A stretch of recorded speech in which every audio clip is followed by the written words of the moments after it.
প্রিয় দর্শকগণ, আজকে ইনশাআল্লাহ কথা বলবো আদর্সুস সালিস, তৃতীয় দর্শ তথা তৃতীয় পাঠ। এটি হবে তাহিদ সম্পর্কে এবং তাহিদের প্রকার এবং এর বিপরীত শিরক ও শিরকের প্রকার সম্পর্কে। প্রথম অধ্যায় হচ্ছে তাওহীদ। তাওহীদ হচ্ছে তিন প্রকার: তাওহীদ রুবুবিয়্যাহ, তাওহীদুল উলুহিয়্যাহ, তাওহীদুল আসমা ওয়াস সিফাত। তাওহীদ রুবুবিয়্যাহ হচ্ছে আল্লাহ তাআলাকে মাবুদ মেনে নেওয়াতে এক মনে করে নেওয়া, এর নাম হচ্ছে তাওহীদ রুবুবিয়্যাহ। এবং তাওহীদুল উলুহিয়্যাহ হচ্ছে আল্লাহ তাআলাকে ইবাদতের মাধ্যমে এক প্রমাণ করা, যে শুধু ইবাদত করতে হবে আল্লাহ তাআলার জন্য। এবং তৃতীয় নম্বর হচ্ছে তাওহীদুল আসমা ওয়াস সিফাত, অর্থাৎ আল্লাহর কিছু সুন্দর নাম এবং গুণাবলী রয়েছে, সে নাম এবং গুণাবলীর মধ্যে আল্লাহ তাআলাকে এক প্রমাণ করা। এ সম্পর্কে আল্লাহ তাআলা বলছেন, আউযু বিল্লাহি মিনাশ শাইতানির রাজীম, বিসমিল্লাহির রহমানির রহিম, কুল হুয়াল্লাহু আহাদ। অর্থাৎ বলে দেয় নবী যে সে আল্লাহ তাআলা এক। আল্লাহুস সামাদ, আল্লাহ তাআলাকে কারো দরকার নাই। লাম ইয়ালিদ, আল্লাহ তাআলা কাউকে জন্ম দেননি। ওয়ালাম ইউলাদ, এবং আল্লাহ তাআলা কারো কাছ থেকে জন্ম নেননি। ওয়ালাম ইয়াকুল লাহু কুফুয়ান আহাদ, এবং আল্লাহর সমতুল কিছু নাই। এই মতো আল্লাহ তাআলা বলেন, লাইসা কামিসলিহি শাইউন ওয়া হুয়াস সামিউল বাসীর, যে আল্লাহর উদাহরণ বা এক্সাম্পল কিছু নাই, কিন্তু আল্লাহ তাআলা শোনেন এবং দেখেন। তাওহীদের বিপরীত পরিপন্থী হচ্ছে শিরক। শিরক আল্লাহর সাথে কোনোভাবে শরীক করা।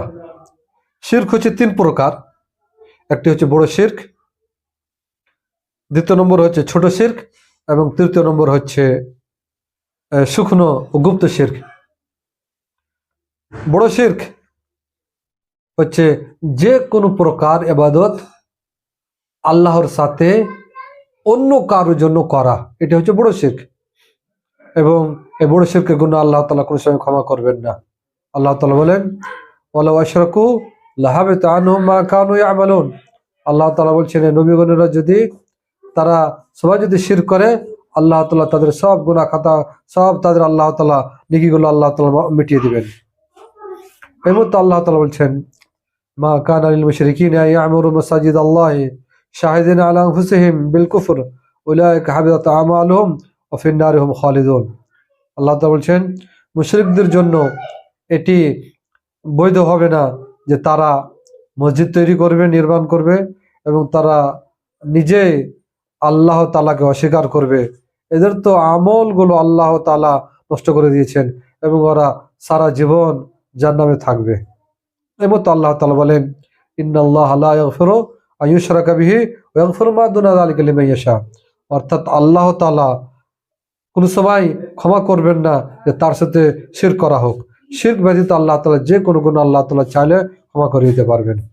আল্লাহ তাআলা বলেন, ইন্নাহু মান ইউশরিক বিল্লাহ, নিশ্চয় যারা আল্লাহর সাথে শিরক করে, ফাকাদ হারামাল্লাহু আলাইহিল জান্নাহ, আল্লাহ তাআলা তাদের জন্য জান্নাত হারাম করেছেন। ওয়া মাওয়াহুন নার, এবং তাদের ঠিকানা জাহান্নাম হবে। ওয়া মা লিযালিমিনা মিন আনসার, এবং এই জালিমিন অর্থাৎ শিরকে যারা করে থাকে তাদের কোন রকম মদদগার হবে না। এটি হলো বড় শিরকের যে পরিণাম। এখন জানেন ছোট শিরক।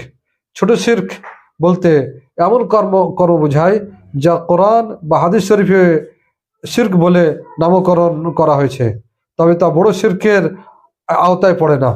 যেমন কোনো এমন কাজ করে নেওয়া, রিয়া, বা মনে করেন যে এই মতো কপটতার আশ্রয় গ্রহণ করা, আল্লাহ ব্যতীত অন্য কারো নামে যেমন শপথ করে নেওয়া, এইগুলো হলো ছোট শিরক। এবং নবী সাল্লাল্লাহু আলাইহি ওয়াসাল্লাম বললেন, আখওয়াফু মা আখাফু আলাইকুম আশ-শিরকাল আসগর। নবী সাল্লাল্লাহু আলাইহি ওয়াসাল্লাম বললেন যে আমি সব থেকে তোমাদের যেটা ভয় করছি সেটা হচ্ছে শিরকে আসগর, অর্থাৎ ছোট শিরক থেকে। এই মতো নবী সাল্লাল্লাহু আলাইহি ওয়াসাল্লাম বললেন, মান হালাফা বিশাইইন দুনাল্লাহ ফাকাদ আশরাকা, যে ব্যক্তি আল্লাহ ব্যতীত অন্য কারোর কসম খেলো, সে শিরক করলো, এটি হবে আপনার ছোট শিরক। এবং অন্য হাদিসে নবী সাল্লাল্লাহু আলাইহি ওয়াসাল্লাম বলেছেন, মানে হালাফা বিগাইরিল্লাহি ফাকাদ কাফারা ওয়া আশরাকা, যে আল্লাহ ব্যতীত অন্য কারোর কসম খেলো সে কুফরি করলো বা শিরক করলো। এই মতো নবী সাল্লাল্লাহু আলাইহি ওয়াসাল্লাম বলেন, লা তাকুলু মা শা আল্লাহ ওয়া শা ফুলান ওয়ালাকিন কুলু মা শা আল্লাহ ওয়া মা শা ফুলান, অর্থাৎ তোমরা এমন বলো না যে আল্লাহ তাআলা যা চাইলো এবং সে লোকটি যে যা চাইলো সেটাই হলো, কিন্তু এটা বলতে পারো যে আল্লাহ তাআলা যা চাইলো এবং অন্য লোকটি এরপরে যা চাইলো আল্লাহ এটাই হলো, এটাও বলতে পারো। কিন্তু আল্লাহ তাআলার যদি তোমরা সমান অন্য মানুষের সমতুল্য করো, এটি এক প্রকার শিরক হবে। এখন শিরকের তৃতীয় প্রকার, সেটি হচ্ছে শুকনো বা গুপ্ত শিরক। এর প্রমাণ নবী করিম সাল্লাল্লাহু আলাইহি সাল্লামের নিম্নোক্ত হাদিসে তিনি বলেন আলা উখবিরুকুম বিমা হুয়া আখফা আলাইকুম ইনদি মিনাল মাসিহিদ দাজ্জাল, নবীজি বললেন, আমি কি তোমাদেরকে বলবো না এমন একটি শিরক সম্পর্কে যেটা মাসিহিদ দাজ্জাল থেকেও আমি তোমাদেরকে বেশি ভয় করি। ক্বালু বালা ইয়া রাসূলুল্লাহ, সাহাবারা বললেন, হে নবীজি অবশ্যই বলেন। নবী সাল্লাল্লাহু আলাইহি ওয়াসাল্লাম বলেন, আশিরকুল খাফি, এটি হচ্ছে গুপ্ত শিরক। কেমন? ইয়াকুমু রাজুলু ফায়ুসাল্লি ফায়ুযায়িনু সালাতাহু লিমা ইউরা মিন নাযর রাজুলি ইলাইহি, যে কোনো মানুষ সে নামাজ পড়বে এবং সে নামাজকে খুব সুন্দরভাবে মানুষের সামনে পড়বে যাতে করে দেখে বলে যে খুব ভালো লোকটি ভালো নামাজ পড়ে। এটি হলো গুপ্ত শিরক। সে নামাজ তো পড়ছে কিন্তু মানুষকে দেখাবার জন্য একটু লম্বা করে নিল। আবার অনেক কেউ যাবতীয় শিরকে মাত্র দুই ভাগে বিভক্ত করেছেন। আপনার ছোট শিরক এবং গুপ্ত শিরকে এক ভাগ করেছেন এবং বড় শিরকে একটি ভাগ করেছেন। তা আমাদেরকে জানা উচিত যে আমাদেরকে যত রকম শিরক রয়েছে, আমাদের আপনার বড় শিরক হোক, গুপ্ত শিরক হোক কিংবা ছোট শিরক, সব শিরক থেকে বেঁচে থাকতে হবে। এটাই আমাদের বাঁচার জন্য এটি যথেষ্ট। যে ছোট শিরকের গুনাহ, আপনার গুনাহ কবিরা, জিনা থেকে, গান বাজনা শোনা থেকে, এর থেকেও বেশি, জন্য আমাদেরকে উচিত যেন আমরা সব রকম শিরক থেকে বেঁচে থাকি। আসসালামু আলাইকুম ওয়া রাহমাতুল্লাহ।